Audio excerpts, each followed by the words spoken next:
have not been to Minnesota in probably 20 years. Bring gas.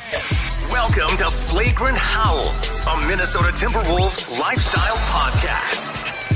Gentlemen, Flagrant Howls in the eye of the storm. There's a Timberwolf in your office there, Judd. Look out. Behind you. Good boy. Good boy. Who's a good boy? Who's a good wolf? No, it's Alexei Shved, actually. Okay. I'll see you guys later. Bye. Change your face, Judd. A couple things to get to here on today's Flagrant Howls. Got the sports dad. We got our mustache producer, Declan. I'm Phil Mackey. And we are less than a week away from the NBA draft. We're in the middle of KD Watch 2025. And we will have an update on that front. But it's either this week or early next week, from what Flagrant Howls has been told going into June, that the NBA owners will officially vote on whether or not Marc and Alex get to officially own this basketball team. Mm-hmm. And so let's start the episode by just making a little list for Marc and Alex. If they were to say, hey, Phil, Judd, Dex, the Flagrant Howls crew, what's on your wish list? What do you want the new owners of the Minnesota Timberwolves to focus on, to do, to change as they take over from 30 years of Glenn Taylor's wrath here? And it will be presented by Neos Elite Performance.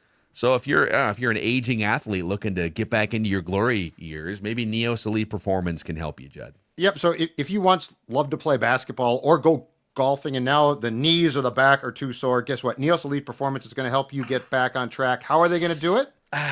With their cutting-edge Peter Griffin regenerative medicine and cellular IV therapy that's designed to get you going again. Here's the best part, Peter. Without invasive procedures. That's right. White glove service. They're going to come to your home and they are going to get you back on track. No trips to the doctors.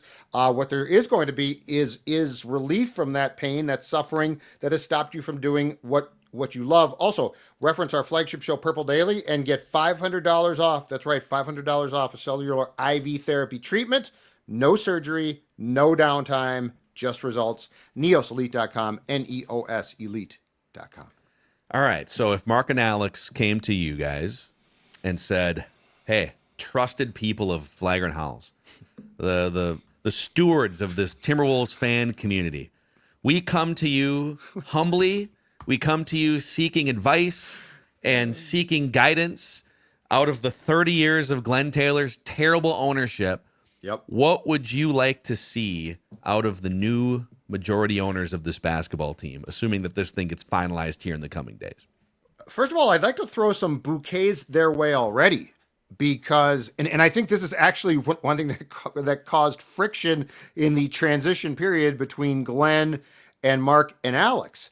Some bouquets in the fact that they've already taken a few very big steps in what I would have suggested initially, like get a president of basketball operations here who is a president of basketball operations and is respected and knows what he's doing. I mean, I think the story went, if I am correct here, that Glenn Taylor was not really familiar with Tim Connelly's work. And Marc and Alex are like, hold on a second, this guy's available and he's really, really good.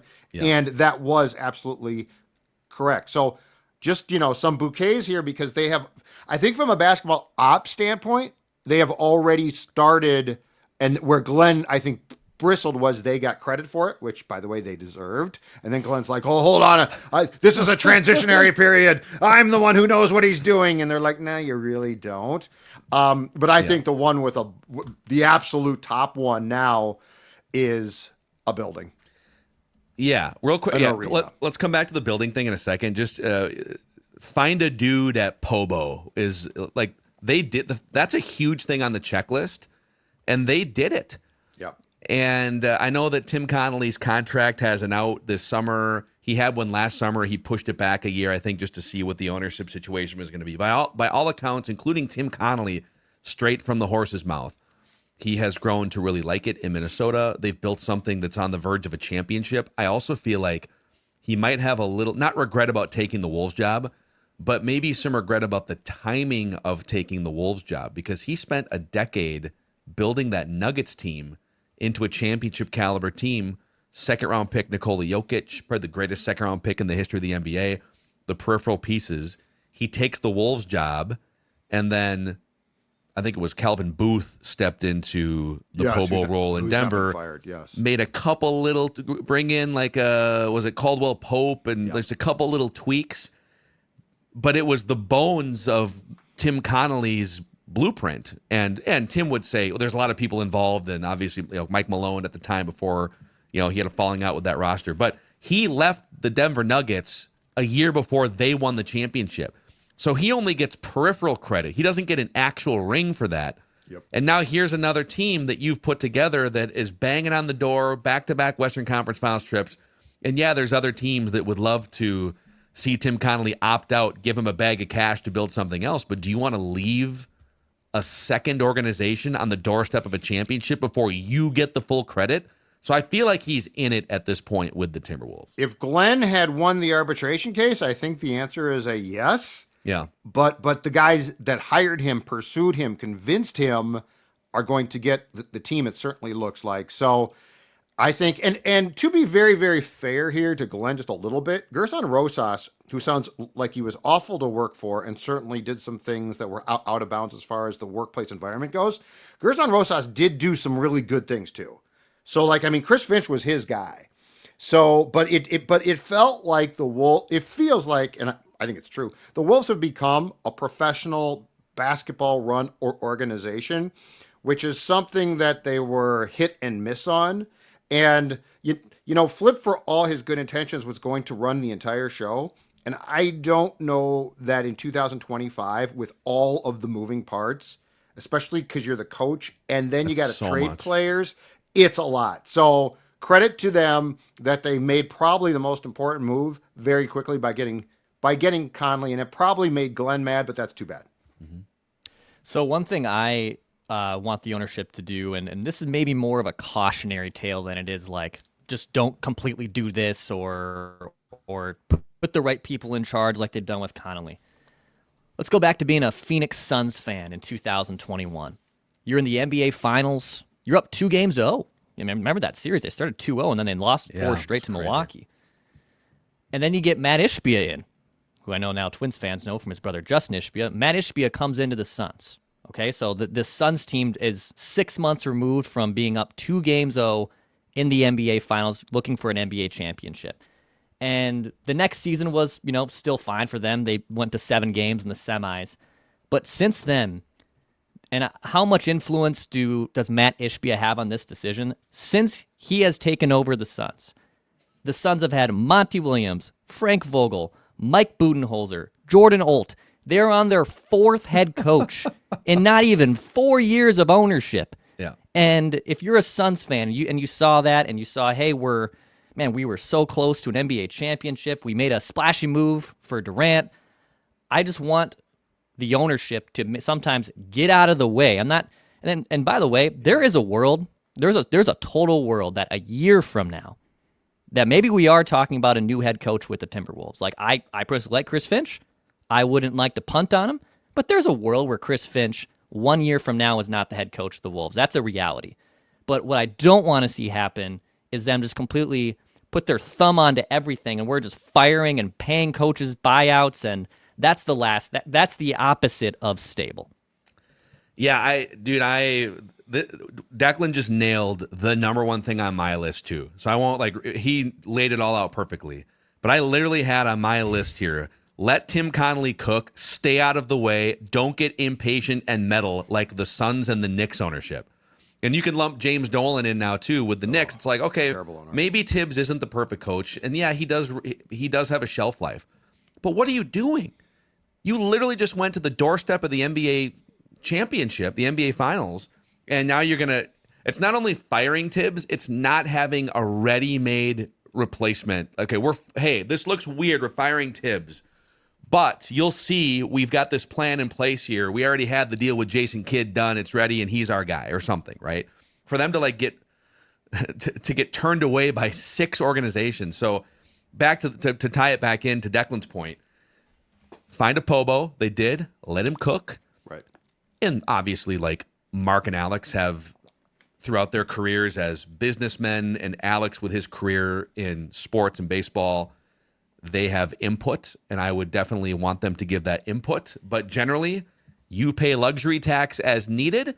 Help from 30,000 feet. Make sure Tim Connolly has everything he needs, the ingredients, the spatulas to cook, and don't meddle and get impatient like Matt Ishbia has in Phoenix, and now be stuck with this second apron ridiculous restrictions and trying to find a trade partner for Kevin Durant. Ishbia, though, is literally every Wolves fan that wants to fire Finch after a loss. Like, that's the thing is, I think Conley is a pretty savvy guy. I think he probably got some assurances.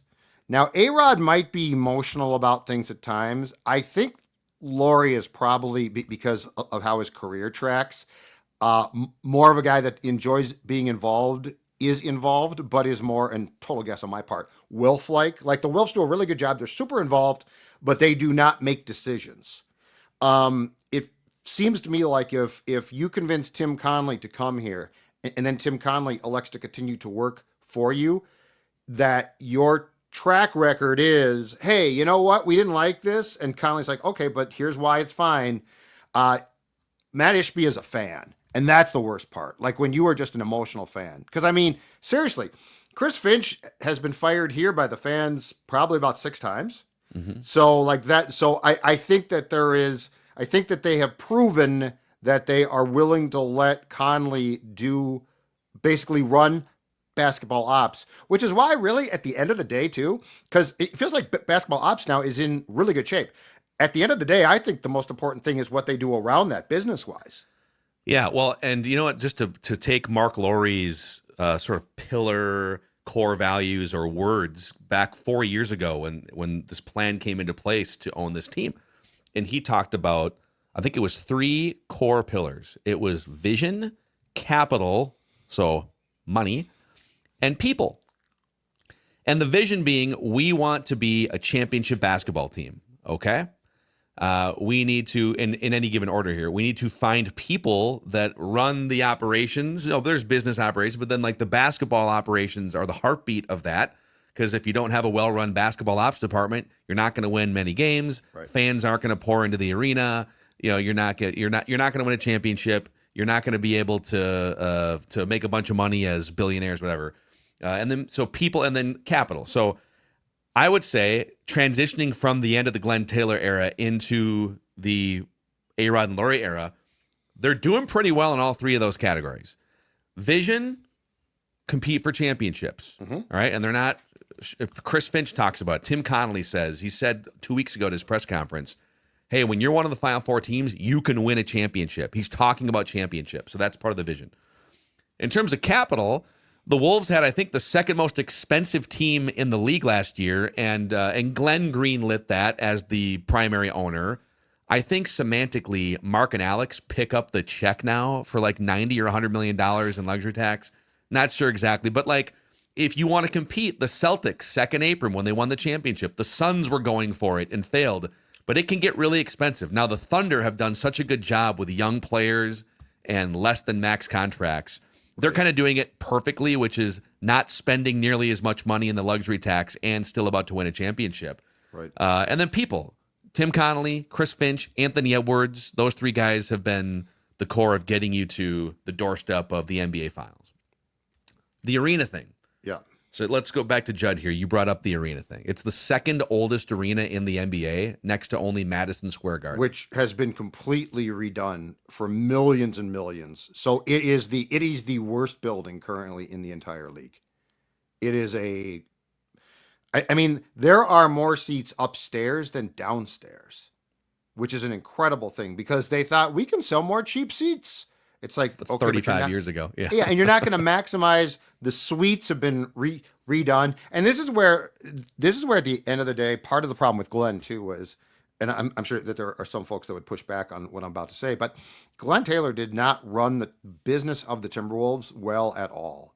And a few years back, when he agreed to do upgrades at a building that so clearly needs to be replaced, like, you might as well have taken that cash, because what they did there was they redid like the concourses, which aren't great still, but there's nothing that you can really do aside from replace the seats to the actual arena bowl. So like Glenn might as well have taken that and flushed that cash down the toilet And this is where, like, this team, make no mistake, if this team is going to maximize its business opportunities, there's about 2 or 3 things. One, the arena. They need a new one. 2, the potential for what looks like eventually is going to be the NBA to do what baseball has done and take its TV rights, put them together in local packages.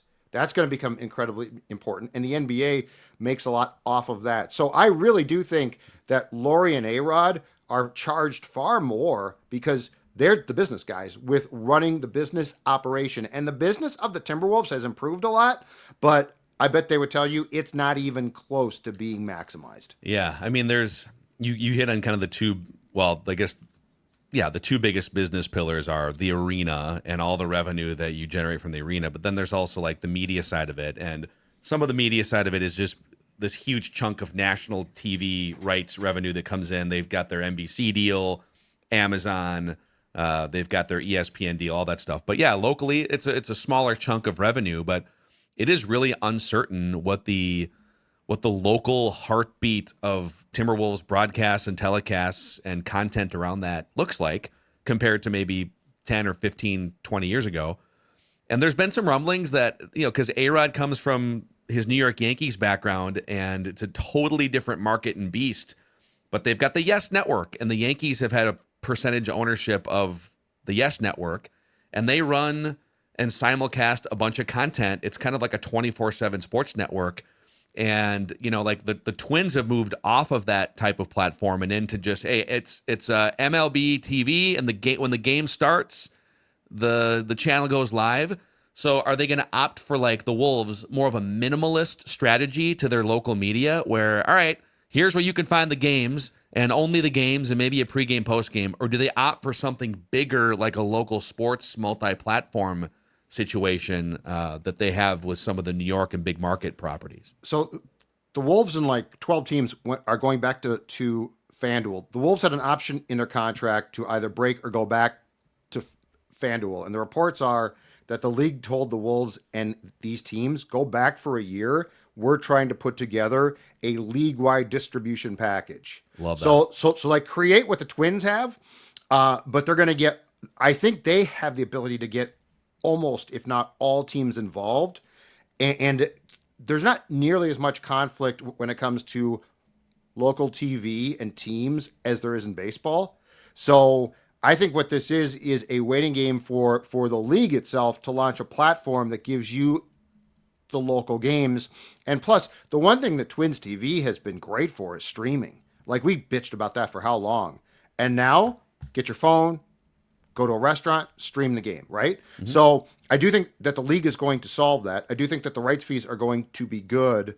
But again, it is an evolving platform too. And that's where the business of the Wolves has to improve. And there's just going to be, it's not their fault in some cases, but there's going to be opportunities to improve it. Yeah.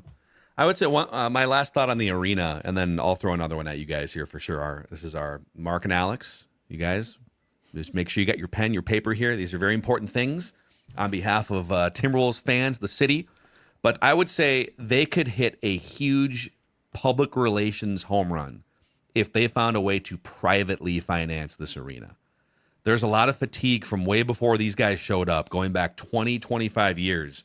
Public paying for stadiums, public paying for Target Field, or big chunks of Target Field. Yep. At the time of U.S. Bank Stadium's shovel in the ground, I believe the $500 million in public funding was the biggest chunk of public funding for any NFL stadium in the history of America. And so it's even like the $150 million renovation or whatever it was for Target Center a few years back. I think that was part of the public funding, or at least a big chunk of it. Now, Glenn has put in a lot of other money just out of his own pocket to redo some things inside Target Center to make it more passable. So credit where credit's due on that front to some extent. But if you could come in and say, listen, we got a group, maybe it's a similar group with Bloomberg and the investors that are involved in the team ownership, if you can come in and say, hey, we're picking up the tab for a badass modern arena that's going to be multiple decades in terms of its livability, and we're going to keep it downtown Minneapolis. I know there's a lot of people in the suburbs that just like, hey, bring it to the suburbs. It's scary downtown. if you could keep it downtown, add value to downtown Minneapolis, and create a fun, safe environment for fans to come down and enjoy the city and enjoy Target Field right there, Viking Stadium, and keep it part of the heartbeat of the Twin Cities. Love it. That would be incredible. And if you have to go and tap the public for $500 million, you're going to get a lot of pushback, I think, from lawmakers. The current political climate, I do not think that you're going to get a penny approved to build the building. Where I think the city and the county possibly are going to have to budge is on the land. Like I don't think. I think that there's a chance that this group privately finances the actual building, but like when it comes to the roads, like and if they go behind Target Center and Target Field to that current farmers market site, they're going to need like to reroute roads and things like that. They ain't paying for that. So like you're going to have to, if you want to keep it, you're going to have to help there. I don't think they're going to get a dime approved in the next few years though to actually build the building itself. I think that's out. I think those days are done for a while now. Yeah. Okay. Next thing on the list here, and it's not as important to the like functionality of the basketball team and the arena and things like those are the things we just talked about were like at the center of the business of Timberwolves basketball, the on-court product. But I think peripherally and just symbolically, getting Kevin Garnett back in this organization is super important. And I've heard that Alex has been working on that, at least from afar. I don't think those guys are like on daily FaceTimes or anything, but that there's been some outreach and work put into that. And KG's been pretty steadfast in only once Glenn is out as an owner will I consider being part of the organization. But he's open to it. He's talked about it on his podcast. I think the easiest first step is retire his number and put the first ever legitimately retired jersey, all due respect to like, Malik Sealy passed away. You got the flip banner, but 35 years of Wolves basketball, 0 legitimately retired jerseys, even though you've got one of the 30 greatest players of all time sitting there in Kevin Garnett. Yep. Get him to some games, get him in and around the arena and the practice facility, and just like let the organization and players absorb his KG-ness. I think it's embarrassing that he is still estranged from this team. And some of it's on him, too. He's super stubborn. Do it on behalf of the fans, but he's had this grudge against Glenn Taylor. So getting KG back into the organization's orbit, I think, should be on this list. And all we're asking, too, because I feel like this discussion always evolves to, okay, he might have a VP title or something like that. No, just get him in the building. Retire the number. He can come to 5 games. Like, this does not require him to live here or work for the Wolves if he doesn't want to. This requires having, breaking news, a relationship with him. Yeah. Like, literally. So if he comes and sits courtside 5 times a year and the number 21 is hanging from the rafters, that's good enough. Like, you don't need, this doesn't need to be is he going to work with the big men? Is he going to do this? If he wants to, that's awesome. But yeah, it's just embarrassing that you have no relationship with him. Yeah. 0. Yeah, it's insane. I mean, and this is where, what, for example, younger Timberwolves fans who, again, were like attached to the Towns era and now Anthony Edwards, like they have no real, they can see highlight reels and they can go on YouTube and they can watch all the stuff with KG, but they don't have that connection. And what I would fear is you have an entire generation of younger Timberwolves fans who doesn't really understand the gravity and the situation there with Kevin Garnett that is the greatest franchise player of all time. So yeah, they have to amend that relationship. Yeah, it is wild. And I there's a little bit just kind of, reading the tea leaves, Timberwolves fans, Twitter, there's a little bit of resentment there that has brewed. I feel like, dude, these guys went to back-to-back Western Conference finals. They're in these playoff wars against Denver, against the Mavericks. And they're working their way to get to a championship for the first time, and KG can't come and sit under the basket for 5. Look at some of these other teams, and you get like the New York Knicks. There's just former Knicks all over the place. Right. High profile play. Reggie Miller is literally for these Pacers playoff games. Once he got done doing the TNT work, in which he was still cheering for the Pacers on TNT, yeah. Reggie Miller is sitting courtside with a Pacers jersey and jeans up off of his seat. Just right there front and center. And it's just been broken with Kevin Garnett for a decade now. So It's really important. It does, is it as important as making sure Tim Connolly cooks? Probably not. Or making sure that you get Anthony Edwards the requisite help and roster around him. But KG, from just a culture standpoint, a fan standpoint, really matters, I feel like, going forward. And it should be simple. Like, it's very simple. Hey, Should dude, be, in we theory. love you.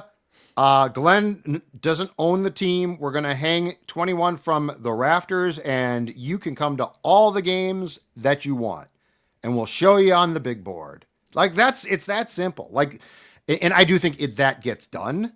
And again, I don't care if he's a VP or just a casual fan, but at least, like, the Timberwolves, it was sort of, and it wasn't a bad idea, but it was sort of embarrassing a couple of years ago when they got into, welcome back Christian Leitner, Wally Zerbiak, and your most famous Cherokee player. Park. Yeah. And Isaiah Ryder. I think it's funny, but it's embarrassing when you cannot bring your greatest player of all time back. It is, dude. 100%.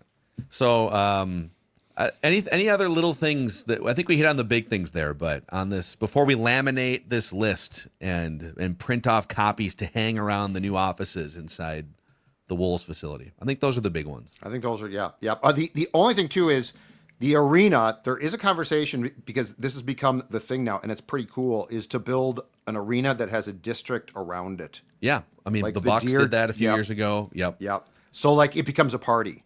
Because Yep. that's the whole thing. Well, it's scary to go downtown. You also go into a parking ramp. You park there. You go to the game, and It's you dark leave. and dingy, and Yeah. it's not inviting. I mean, Target Center is bleak. yeah. The whole thing could be. I mean, Target Field kind of has, like, there's that plaza Yes. area and stuff, but the whole thing could be freshened up. Yeah. 100%. We do have a KD Watch 2025 update here, which we'll get to, presented by Safeside Barbecue. KD at age 37 still barbecuing opposing defensive players. I'm not sure if you knew that. And, Katie's great, but I'm going to tell you about the best barbecue food truck in the West Metro, and that is Safeside Barbecue. Right there. Fresh brisket cut to order, 100% wood-fired smoking for juicy, savory, tender meats. Oh my God, does that look good. Everything is homemade. Bread is made to order for sandwiches. Find them at safesidebbq.com and on Facebook for where their food truck will be next. Their food truck absolutely is the place to go. You do not have to go into the tap room if they are there, because they'll be outside. Take it home, enjoy it. Safesidebbq.com and their Facebook page is where you can find the location for the best barbecue food truck in the West Metro. Okay. KD Watch 2025. This comes from our friends on Arizona Sports Radio down in Phoenix. Your guy. My guy, Gambo. So Burns and Gambo, the big longtime pillar sports talk show in that market. And Gambo is very plugged in to the Suns organization. I told you guys a story off mic a few years ago when the Suns were kind of down on their luck, and we did a segment on the old Mackey and Judd show, some sort of reckless speculation thing. And we were looking at, the Suns are in a tough spot right now. Devin Booker's pissed off. Booker and Cat would love to play together. And we were just kind of recklessly speculating on what it would take to call the Suns and pry Devin Booker away. And that clip made its way to social media. Mm-hmm. And Gambo DMs a stranger to say, hey, man, listen, heard your segment on your podcast or whatever. My sources inside the organization say it's ridiculous. There's no way that they would ever trade Booker. He like DM'd me with his sourced information. I was like, oh, thank you, dude. Yep. Yeah, it's just a little reckless speculation among friends. But he is very plugged in. And so when he floats information, it's usually rooted in either some sort of truth or an agenda, maybe someone high up giving him information. And he said yesterday that the Timberwolves have, I believe, the best offer on the table in these fluid discussions. And that the deal potentially for Kevin Durant centers around Rudy Gobert, Dante DiVincenzo, and then some and/or combination of like Dillingham, Terrence Shannon Jr., 17th overall pick, but not all of those things. So Gobert, DiVincenzo for salary, because the Wolves have to get to like $43 or $44 million in salary. This would put them at like 47, so they'd be in that green light territory just financially. Sure. And then some other younger asset like the 17th pick, Dillingham and/or Terrence Shannon Jr. What are your thoughts on that framework if we're to believe Gambo down on Arizona Sports Radio in Phoenix? Oh boy. I mean, the first two names, Gobert, The I'm fine Gobert with. Dante part. Okay. The Dante, I would love to see Dante return for a second season, have a training camp, have a full normal training camp here, but I get that part of it. I get nervous with those last three, first, especially the and or. So basically, the way it read to me was Dillingham and or Terrence Shannon Jr. 17th pick. So it's either going to be Dillingham and Shannon Jr., or it's going to be Dillingham and the 17th pick, or it's going to be Terrence Shannon Jr. and the 17th pick. And I do get a little bit queasy about that based on this. One, I think Terrence Shannon Jr. is a player. There's nothing that we saw where I'm like, I don't know. Two is on Dillingham. We don't know yet, but Tim Connelly, who's a pretty smart basketball guy, traded into the top 10. You're talking about a guy who's 37. You're talking about a guy in KD who reportedly doesn't really want to play here, but you could sign him to an extension. But my problem is at his age, I'm even leery of the extension. So yeah, well, the extension would be less about ensuring he's a Timberwolf for 3 total years and more about ensuring that you can use that salary slot to move him. It would be, I'm trying to find the word to explain this, but it's a value slot. So instead of him coming off of your books, you don't get to fill his slot if he becomes a free agent because you're over the cap. So if you lose a play, if you're $50 million over the cap, and you lose a $40 million player, you don't get to sign another $40 million player. You just get a little closer to being cap compliant. Mm-hmm. But if you keep that player slot, you can trade him for 2 other players that equal $50 million, and you can use him for value. So that's all part of this conversation too. Right. But then you got to make a trade there that you're comfortable with him, and he's aging.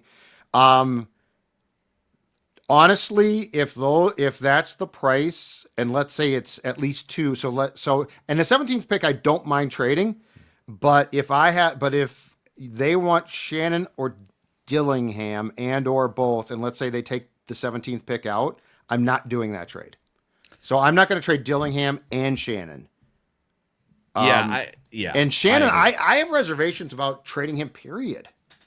But I think we'd have the same reservations about Dillingham if you saw him more. The thing is, Rob Dillingham was the 8th overall pick last year. I know. And he didn't do anything to drastically diminish his value other than couldn't crack the rotation of a Western Conference Finals team. So when you could actually flip this around and say it's Gobert DiVincenzo, the equivalent to the 8th overall pick, who's a year closer to being, ready at 20. And the 17th and or Terrence Shannon. It's just a lot. I would say Gobert, DiVincenzo, maybe some other asset.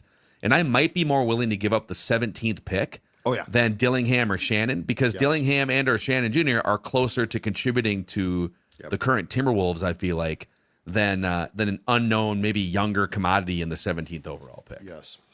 So yeah, as long as they keep Jaden McDaniels, that's my first thing. This is probably still too rich for my blood. But I do understand how, that's probably in the framework of what it would take to land him. And then you'd have to find who's your Rudy Gobert replacement. Do you go sign someone for the taxpayer mid-level exception for a few $1 million? Do you look secondarily to move Julius Randle for this, that, and the other and completely remake this thing? But that's the latest for KD Watch. I'm losing interest, though. I'm not, and it's no fun, but I'm not more, my curiosity is not more piqued now. Because I think you have some really nice parts. I think you do need some changes. I think that you want a guy that can handle the basketball consistently and shoot as well. But I don't know. It's a lot given the age. I am curious if, and usually the answer is no on will things leak under Tim Connelly. This has been very frontal, the KD stuff. Yeah. But that there's other plates spinning that haven't reached the surface yet. And I'm so curious. Multiple team trades. I agree with this. Or non-KD trades. Sure. Multi-team trades for KD, but also non-KD. They're running a bunch of non-KD scenarios for the De'Aaron Fox thing. The more I look at that one, makes more and more sense. It does, and they They were interested. I will say, by the way, there's reports that the Suns were very interested in DiVincenzo going back to like the draft in 2019 or 18. So that might be part of this too. But yeah, I agree on De'Aaron Fox. A little bit of a volume shooter sometimes. He's not quite the efficient scorer, but he can pour it in and he can handle and play next to Ant. So with the Spurs sitting in that number 2 spot, going to take the point guard from Rutgers. That's interesting. But all right, we got to run. Flagrant Howls. That's the sports dad, Judd. We got to go. We got Dex, our producer. I'm Phil. And this has been another episode of your favorite Timberwolves lifestyle podcast.